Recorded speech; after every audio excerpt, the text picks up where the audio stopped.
Hello and welcome to the Essay Doctor. This is where I try to answer your questions about essay writing, whether this be in a university, high school, or any other academic setting. And today's question is one that comes up a lot. I've answered it on Quora. My students sometimes ask me this. The question is, can I start a sentence with but in an academic essay?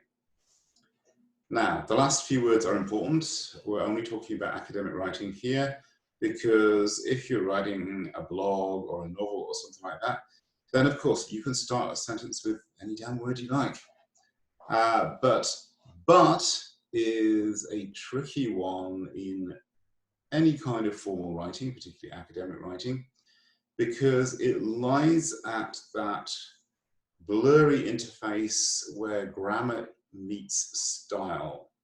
And it's also, because of this, something that prescriptive grammarians like to make up rules about. And one of these rules is you cannot start a sentence with but. Now, obviously in conversation, it's nonsense, but also it is nonsense in academic writing as well, as anybody who bothers to read academic journal articles can tell you. I just want to share something with you here. This is a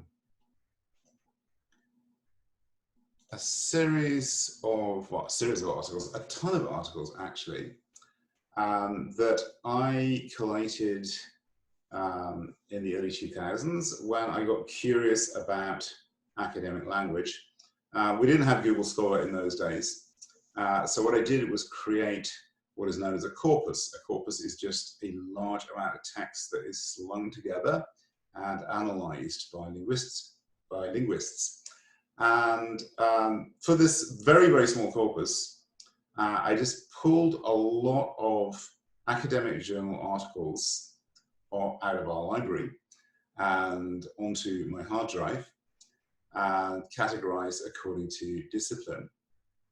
And let's just have a look at political science here and see if political scientists start sentences with but. So I'll have a full stop to make sure we're at the beginning of the sentence. And here we go. So, constituted other of this order, full stop. But how is this other identified and what are the consequences of such identification? You can see from the language that this is super academic. Hey, it's got Foucault in here, look, Foucault. So this is heavy political science stuff. Let's look for a few more examples. Yeah, so let's go down. Okay, so and a sentence here, but this is not sufficient to account for the prevailing negative stance towards the nation. Let's have one more from political science. Yes, but if the methodological critique is coupled, as it often is, with the empirical claim about the diminishing relevance of the nation state, like I said, you can't get more academic than this. But let's just say, for the sake of argument, that somebody might object and say, well, this is political science. You know, this is wishy-washy, post-modern feminist people who don't understand proper English grammar. So let's look at physics, okay? Do physicists use the word but at the beginning of a sentence? Oh, yes, they do. But modes of organization that are different from present, past, and future. Talking about, oh yeah, the physics of now. It's talking about time. But with little change, it could be a curved space-time of general relativity. I'm sure it could. But what time do you assign to the latest news from the planet terminus? Oh, getting into science fiction here and so on. Yeah, you see lots and lots and lots of buts. So we can see that physicists also use the word but.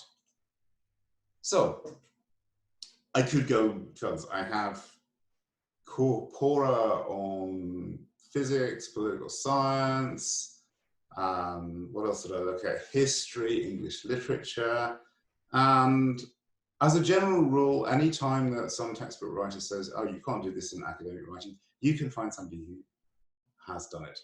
pretty easily.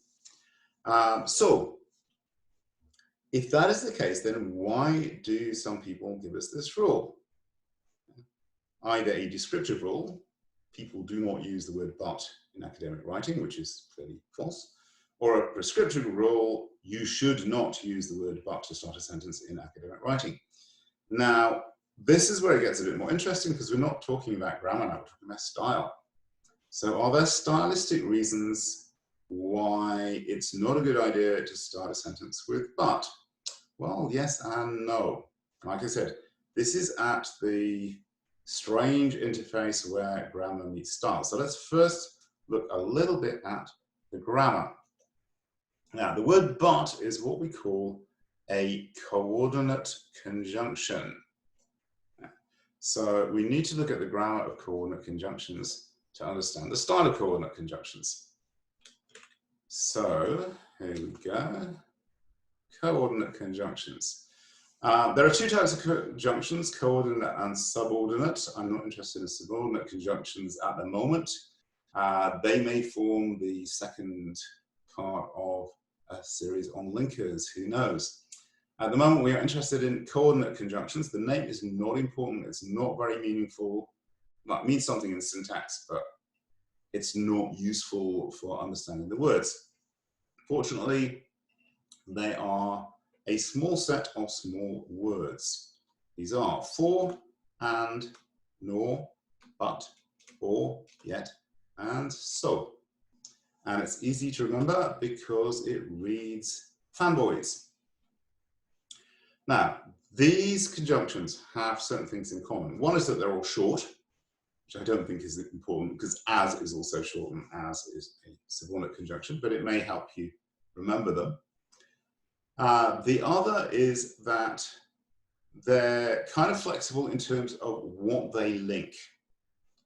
For example, they can link two nouns or two adjectives. So two nouns, I like fish and chips. Two adjectives, she was poor but honest. So here, no, there is no punctuation. If you put in a full stop, I like fish, full stop, and chips, that would be weird. It would completely destroy the meaning of the sentence. If you wanted a pause there even, you'd put a dash or 3 dots or something like that. So sticking in any kind of punctuation there really makes the sentence confusing. So obviously we don't want anything there. We don't want a full stop, we don't want a comma, we don't want anything. However, coordinate conjunctions can also join two clauses.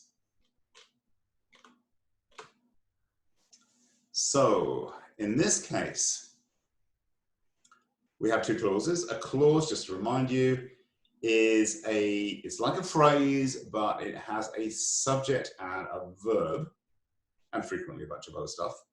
Or in most cases, that means that it's something that could be a sentence on its own. There are exceptions, but a general rule of thumb is that if I could put this in a sentence on its own and it was grammatical and made sense, then there's a good chance that it is a clause and not a mere phrase. So let's look at these two clauses. I like fish, comma, and chips make it perfect.